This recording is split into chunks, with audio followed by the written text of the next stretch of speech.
glad to see you. I'm Nick. Today's lesson is the last week in our mini-series, I Have Questions. Hope you're ready. First up, we have our game. Today's game is trivia. Let's see how fast you are with your keyboard.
I that the highest King would welcome me. I was lost, but he brought me in. Oh, his love for me. Oh, his love for me. Who the Son sets free, oh, is free indeed. I'm a child of God, yes I am. Free at last, he has ransomed me. His grace runs deep. While I was a slave to sin, Jesus died for me. Yes, he died for me. Who the Son sets free, oh, is free indeed.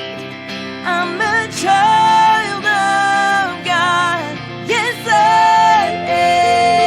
am. In my Father's house, there's a place for me. I'm a child of God, yes I am. I am chosen, not forsaken. I am who you say I am. You are for me, not against me. I am who you say I am. I am chosen, not forsaken. I am who you say I am. You are for me, not against me. I am who you say I am. Oh, I am who you say I am. Who the Son sets free, oh, is free indeed. I'm a child of God, yes I am. In my Father's house, there's a place for me. I'm a child of God, yes I am. In my Father's house, there's a place for me. I'm a child of God, yes I am.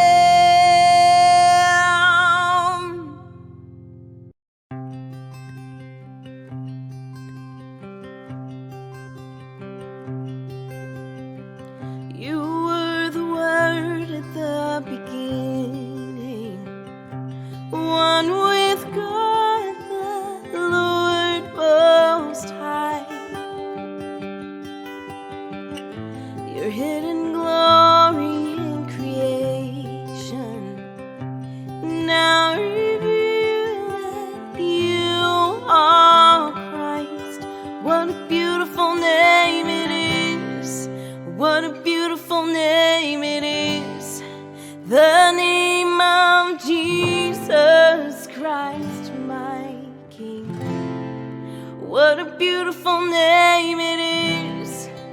Nothing compares to this. What a beautiful name it is. The name of Jesus.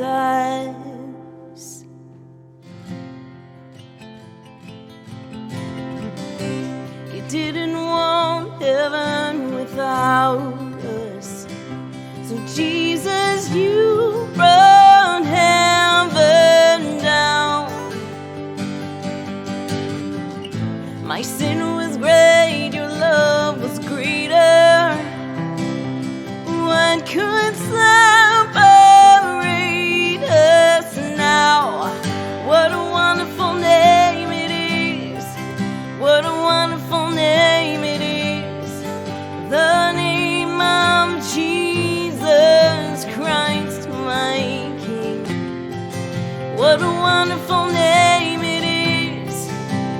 Nothing compares to this. What a wonderful name it is.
nothing can stand against.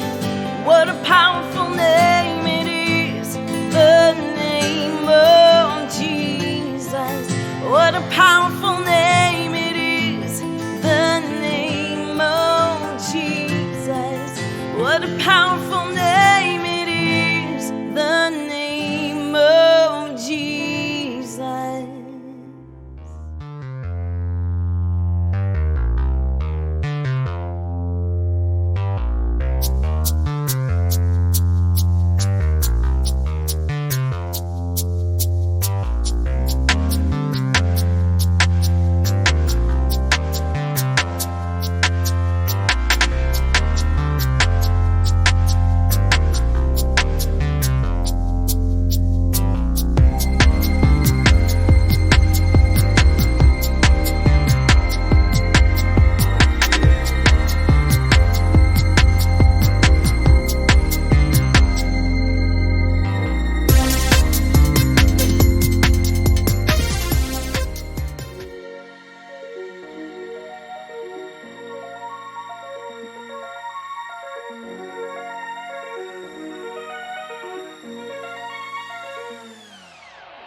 Some things are scarier when you have to do them alone.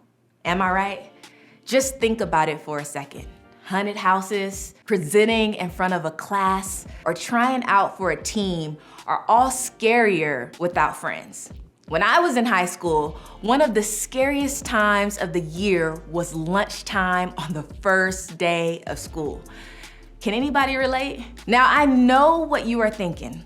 Lunch isn't that scary. I mean, what is it? Just sitting down and eating food.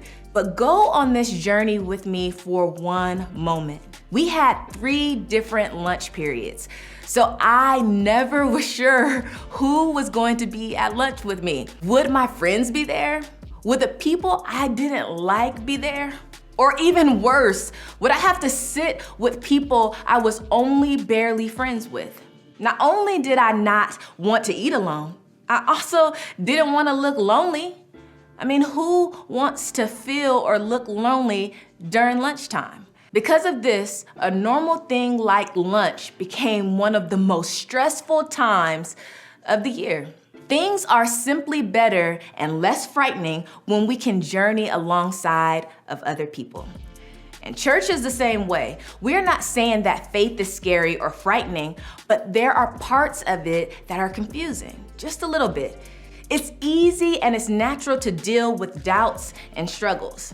All of that is less intimidating if you don't have to face it alone. And that's one of the reasons we have small groups.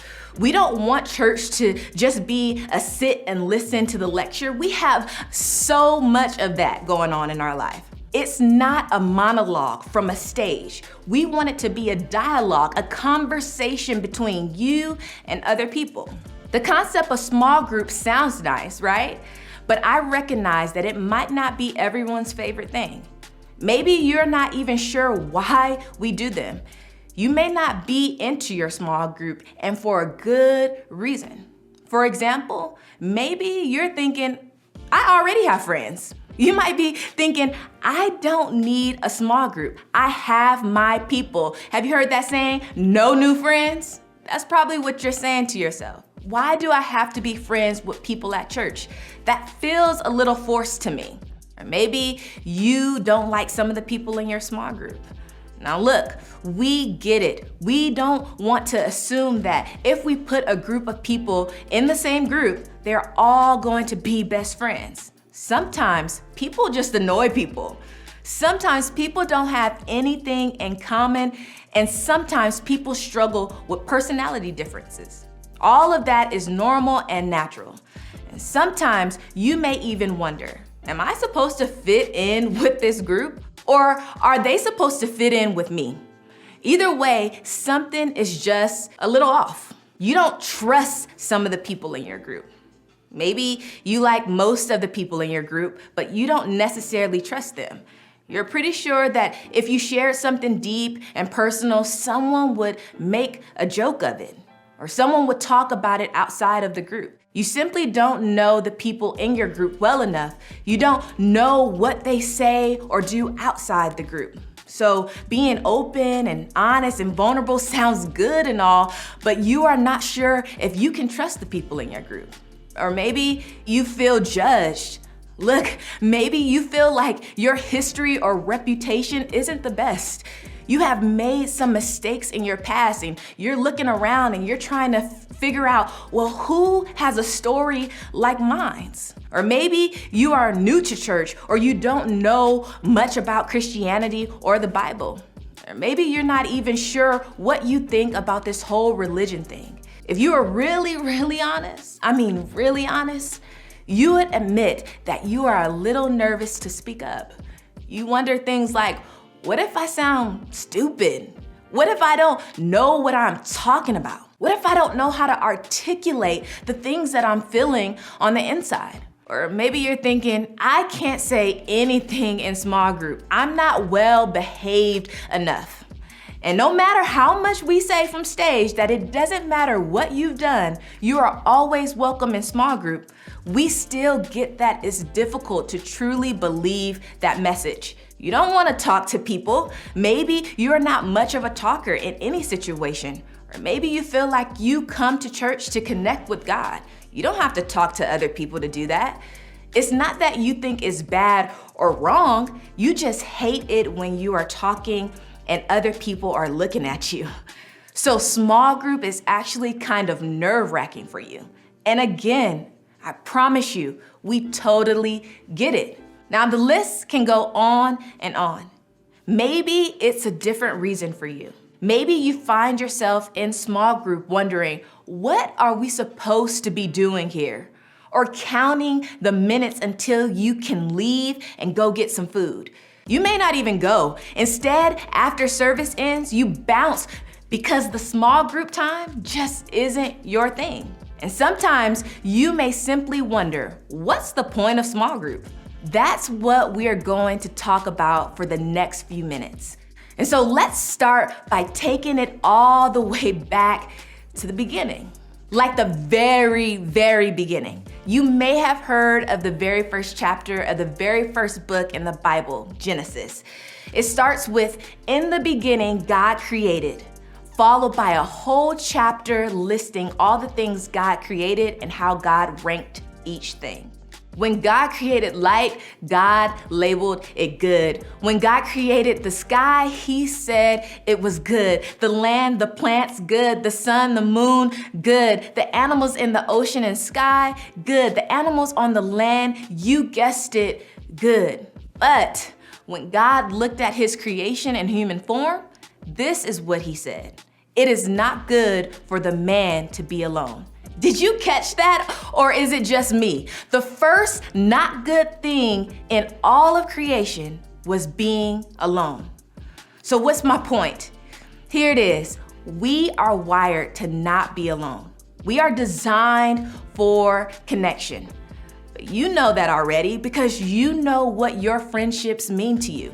You can tell that you are wired for connection by the way you feel weird and disappointed when you're FaceTiming your friend and they don't respond or pick up. You can tell you are wired for connection by the way when something good happens to you, you almost immediately send a text to that one friend you know is going to join in on that celebration with you. You know you are wired for connection by the way you feel when something terrible or unexpected happens and you just need someone to talk to. So why does small group matter if you already have friends? Well, small group matters because your spiritual growth matters. This is more than just somebody to hang out with or scroll Instagram with. This is secure, unfailing acceptance and connection with others. Let's take a look at the book of Hebrews. Let us hold tightly without wavering to the hope we affirm, for God can be trusted to keep his promise. Let us think of ways to motivate one another to acts of love and good works. And let us not neglect our meeting together, as some people do, but encourage one another, especially now that the day of his return is drawing near. Don't miss this. This is a big deal because the writer of Hebrews is talking to Jewish Christians, which basically meant they were facing execution and excommunication. And that just means exclusion from their community because of their belief in Jesus. This wasn't just saying, hey, if it's not too much to ask, could you skip Netflix for the night and make time to come to small group? No, absolutely not. This ask from the writer of Hebrews was saying, meeting together consistently is worth the risk of putting your life on the line. This was hard times. The writer of Hebrews stresses, don't give up meeting together. Why? Because we know at least two things happen when we meet together. The first is hope happens when we meet together. And what is hope? It's being convinced that our future is better than our now, and we all need that. Without hope, we don't end racism, we don't fight global warming, and we don't rescue the abused. Without hope, instead of finding a reason to fight for what's good and right, we let evil make itself at home in our world. The hope that things can be different is what motivates us to act. And it isn't just hope for the world. When we meet together, it reminds us there is hope for our own lives, hope for better days ahead, hope that next week might be better than this week. And the second thing is, love and good deeds happen when we meet together. We make each other better. Come on. We make each other stronger. Another writer said it this way when he said, iron sharpens iron, meaning we can make each other better. Meeting together calls us up and holds us accountable to set higher standards of who we imagine we can become. And maybe, just maybe, the most important phrase in that whole passage is not giving up. The writer of Hebrews knew that it would be super tempting to skip the church part of following Jesus. He knew that meeting together would require commitment and sacrifice. Showing up and connecting requires reshuffling and reprioritizing your schedule and guarding the time to get with your group. Meeting together doesn't always seem easy when there are other things you could be doing or other things that are grabbing for your attention. Now, I'm not just talking about meeting together with the other high schoolers in your group. In fact, a lot of the book of Hebrews is devoted to the idea of having a leader, a person who knows God and is a little further along than you in your life. The truth is, we all need somebody, an adult somebody outside of our families who can help us figure out this thing we call life. That's what your leader signed up to be. And here's the wild thing about this group of adults.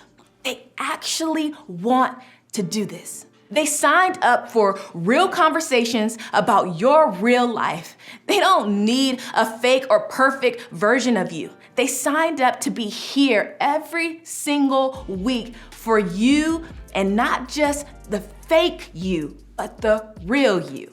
Here's what I'm getting at. This idea of community in Hebrews is more than just a group of friends. This wasn't your average group of friends watching football together or the people you make TikToks with. This was ride or die. These were the kind of friends and leaders who encourage you, cheer you on, say the real stuff to you, listen to you when you say real stuff that is going on in your life, love you enough to tell you what's real even if you don't want to hear it, stick up for you when somebody or someone talks bad about you and tries to hurt you. This is bigger than hanging out. This is what we call community. And here's the deal. The people who were meeting together in the original church, they weren't all alike. They weren't all friends before they came to church. They didn't all agree on every single thing. In fact, if I can be real with you for a second, part of being a mature person is understanding you don't have to like people to love them. Now, I know some of you are thinking, yeah, but my small group sounds nothing like that. But imagine with me for a second, what if it could? What would it take? The fact is, what's said in this verse can be true of your small group experience. Just think about it for a moment. Meeting together, motivating each other towards love and good works, and encouraging each other can be your reality. But we have to be honest here. You have to be willing to put something into it. In other words, when it comes to your small group, you get out what you put in. Let me say that one more time, just in case I missed someone in the back. When it comes to your small group, you get out what you put in. Either your small group experience in high school will be great or it won't. And this isn't something your leader can do for you. Ultimately, your group experience will be what you and your group decide it will be. And here's why that matters so much. The quality of your high school years will be impacted, better or worse, by your small group. What you put in here affects every other area of your life. I can introduce you to graduate after graduate who looks back on their years in high school and tells a story of their small group being where the best memories happened, the toughest conversations happened, the most important moments happened. And I can also introduce you to graduates who would say the opposite. For them, it was 1 hour a week in a group of people who weren't real, didn't really care about each other, and ultimately it didn't affect them. Both are possible and both are ultimately up to you. But how? What could and should we put into our small group experience? I'm sure there's a lot, but let's start with a few things. The first is this: be present. Commit to showing up for your small group every week. Give it a chance. Be open to what could possibly happen. You can never know what you could get out of the time you spend with your group. If only you invest the time. You know the difference between the parts of life where you actually try and actually care versus the parts of life where you pretend and try to pretend to care. Don't pretend in small group. Try to give it your all and see what happens. Secondly, create a safe place. I cannot stress this enough. Creating a safe place is so personal and unique. This is not about being nice. This is about being real. What happens when you are in a place where you know what you said will be talked about later by a group of people in your small group? You say less, you pretend more. In a way, you become fake because you feel as if you have to be. And I just think high school provides enough fake places with fake people. Am I right? You don't need more of that. You need a place where you can be safe enough to be real, the real you. But this is something that doesn't happen naturally. This is something you plan for and you fight for on a daily basis. This is something you call out when somebody does or shares after group in a way that makes group time an unsafe place. A real safe place is possible, but it takes a fierce commitment to protecting the safety of your group. And the third thing is, make it personal. Remember, you get out what you put in. You can't expect people to share if you don't share as well.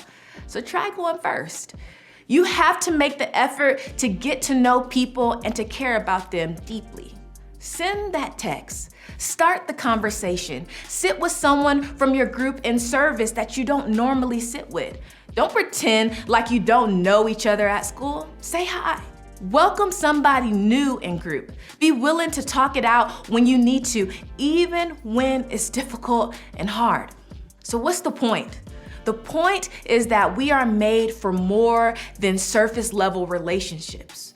We were made for a relationship with God that we experience with other people in a very, very real way. We can literally alter our experience at church and ultimately grow our relationship with God by altering the investment that we put into small group. Maybe this sounds like something you want. Maybe knowing your current small group, it seems impossible. But just imagine with me, what if this was your small group experience? How awesome would that be? How different could your high school years look if you had a group of people who were always showing up for each other, safe and real with each other, who knew you, the real you? That's what small group can be. Whether that's true for your small group is entirely up to you. And that's what we want you to talk about when you meet this week. Because when it comes to small group, you get out what you put in. Thanks for joining Journey Youth Online this summer. If you have any questions, need support, or just want to get connected with us, you can email us at youth@discoverdestiny.org or text us at 817-587-4408. See you next week.